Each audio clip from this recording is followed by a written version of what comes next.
What's up everyone, it's Bones here.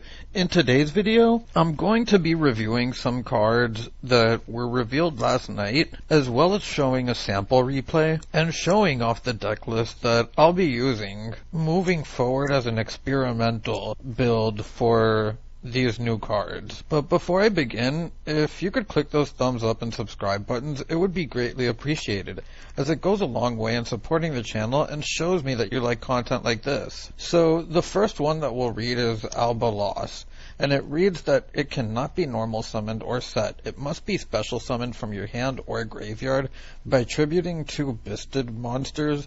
While you control this card summoned this way, negate the effects of face-up ritual, fusion, synchro, XYZ, and link monsters on the field. So, like a continuous D barrier that also stops link monsters' effects on the field, but it doesn't prevent the summons. And if this face-up card in its owner's control leaves the field because of an opponent's card effect, you can banish all face-down cards from each player's extra deck face-up until your opponent's end phase. So, by itself and with the little support that we have right now, this feels kind of bricky. I'm personally not playing it, but I can imagine that there will be builds that do test this because the floodgate effect is pretty strong. The next card is Lubellion, and this one reads that it cannot be normal summoned or set. Must be special summoned from your hand or graveyard by tributing one level 6 or higher dark dragon monster. You can only special summon Lubellion once per turn this way, and you can only use each of the following effects of the Byssted Lubellion once per turn. You can send this card from your hand to the graveyard, add one Byssted monster from your deck to your hand, except the Byssted Lubellion. During your main phase, you can place one branded continuous spell trap from your deck face up in your spell trap card zone. So this card is actually kind of good because you can send it from your hand to the graveyard and add one Byssted monster. But the only thing is that it's not a quick effect, and it does take a little bit of setup to get it onto the field. As for setting the branded continuous spell trap from your deck face up in your spell and trap zone, I don't know how much this will come up. When you see the build I show you, there's a possibility that there's room for branded lost and even this, but as of right now I'm not playing it, and you'll see why. The next card is the Byssted Magnemite, and it reads that you can target one light or dark monster in either graveyard, banish it, and if you do, special summon this card from your hand. This is a quick effect if your opponent controls a monster. If this card is special summoned, you can activate this effect. Add one dragon monster from your deck or graveyard to your hand during the end phase of this turn, except Magnemite, and you can only use each of these effects once per turn. So keep in mind that hand trap-like effect, or the requirement that you need to summon it, is something that will be on all three of the level 6s, and they're also quick effects when your opponent controls a monster. The secondary effect for this one is that you can send one Byssted monster, except itself, or one branded spell trap from your deck to the graveyard. Again, I don't know how much that one will come up. And then the last one, I think, is a really good one because this one's basically Pankratops. Not only can you banish it as a quick effect, or not only can you special summon it as a quick effect, but you can target one special summon monster your opponent controls and send it to the graveyard. And there is a lot of light and dark targets that decks play, so I do feel like these effects will come up more than one may think, and potentially being an engine may not be a bad thing. But of course, this is just with the cards that we have now. Then we have Rebranded, which it reads, if a light and or dark monster is banished, you can target one of those monsters, place it on the bottom of the deck, and if you do draw one card, you can only use this effect of Rebranded once per turn. And once per turn, if your opponent normal or special summons a monster, you can target one Byssted monster in your graveyard and special summon it. You can only use this effect of Rebranded once per chain. So it's interesting that it's once per chain as a continuous spell, but this is a card that I feel will need some testing before I make any judgment on it, because it seems good, but it also seems like a potential brick. And then for the last one, the Branded Beast, Once per turn during the main phase, if you control a Bystial monster, you contribute one dragon monster, then target one card your opponent controls and destroy it. Then during the end phase, you can target one branded continuous spell trap card in your graveyard, place it face up on your field. You can only use this effect of branded beast once per turn. So again, another card that I don't know how I feel about yet. It is continuous, which is pretty interesting in my opinion. But admittedly, I haven't had enough time to test these two as I've been doing work and whatnot. I got to read the cards, and I put something together, which when you see the replay momentarily, you'll be reminded if you saw my video a couple of weeks ago of a Chaos Albaz deck. But let's get onto the replay so that if you haven't seen it, you can see it yourself. So getting onto the replay, you'll see that we're playing against Punk Therion, and I have nothing that can stop it except the Magnamut, which you'll see that I'm actually going to make a misplay in this replay, which will make the replay better.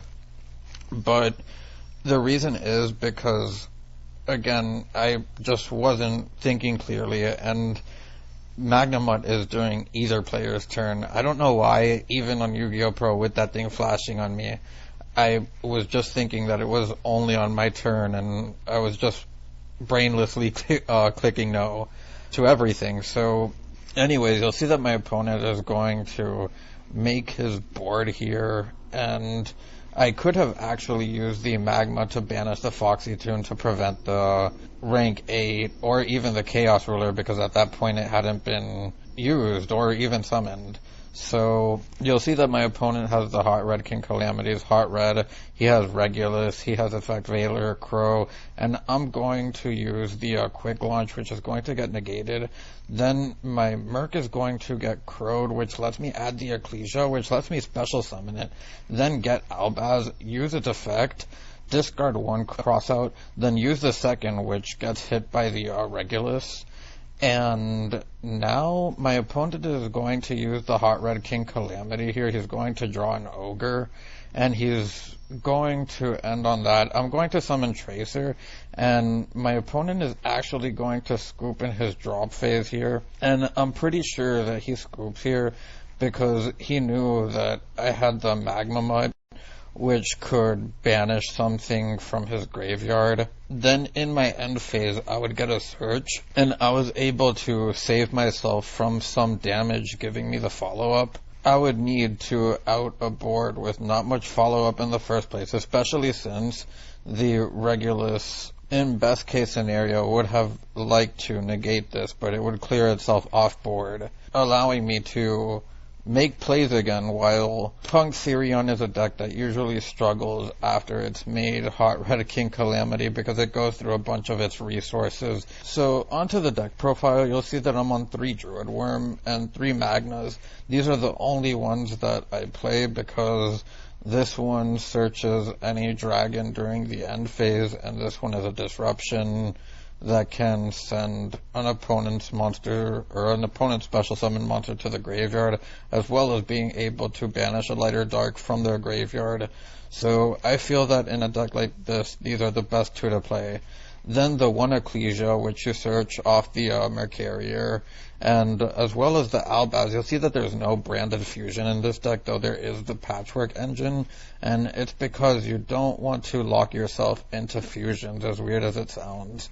You do go into these quite a bit turn 1, as well as it being kind of easy to make Chaos Ruler, and Baguska going second can be a nice plan B. So you do not want to play branded fusion in this deck. Mercarier is also nice because not only can you send it off Chaos base and have it become live with your Bystids or just allure it away, but being able to search the Ecclesia, as you saw in that replay, allows you to go second. Then my Patchwork ratio, as you've seen in previous decks, I don't want to play the 3 chains because I just see it too much when I do. So it's 3 Patchwork, 2 Polys, and 2 chains. Then the 3 limited cards, which you kind of have to play in a deck like this. The Chaos Valkyria, which is another way to send snow, besides getting lucky and milling it. Then the 2 Rocket Tracer, the 1 Recharger, the Synchron, the Abso router, the 3 Nibs, the 3 Ash, the 3 Veilers, the Crow, the Droll and the Crow, the 3 Quick Launch, the 3 Chaos Base, the 3 Allure, the 1 Boot Sector Launch, the 1 Called By, the 3 Crossout, the Patchwork Engine, the 3 Droplets, and the 3 Imperms. Onto the extra deck, and this definitely has room for more testing. I don't necessarily know the ratios that I want to play for this yet. Starving Venom is here for towers-like stuff. Guardian Chimera, because you play the Patchwork package, it's just too free, especially with Nibiru. If you happen to draw Nibiru, Patchwork, and any other monster, it's just a free pop and 2 draws, or 2 pops and 1 draw. Then the Lubellion and the Albion for the Albaz and Mirror Jade, as well as the Brigand.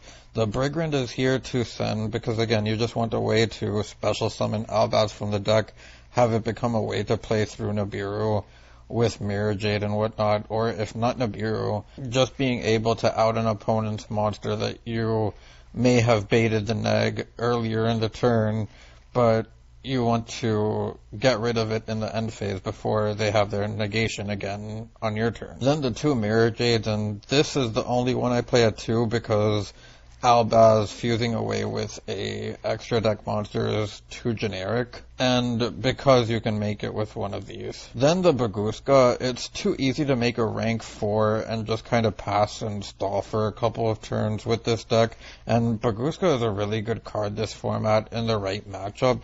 So, as you see, this was definitely a decision I made post the replay, which is why I didn't make the Baguska to end my turn in that replay. Then there's the Savage, the Chaos Ruler, the Hot Red, the Striker Dragon, the Hieratic Seals, which is what you're going to end on most of the time turn 1. You usually want to end on this, some hand traps. Depending on your hand, you'll be able to end on Hot Red or Mirror Jade. Admittedly, sometimes this deck really can just be Seals Pass with some hand traps, but it's not necessarily bad because it puts them on the Ash, because Seals then becomes another interruption by special summoning Albaz and being able to go into Mirror Jade. And the Mask and the Unicorn is again because you're not really link spamming with this deck necessarily, you just want a couple of monsters to go into for free, and Hulk takes a lot of extra deck space, especially since you're playing so many of the fusions. As for the side deck, you can pick what you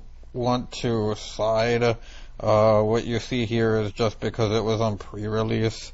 I could be playing Splight, so I wanted the Dark Rulers. In case anyone was still playing Sword Soul, I would have the Token Collectors, the Twin Twisters, and the Evenlies for removal.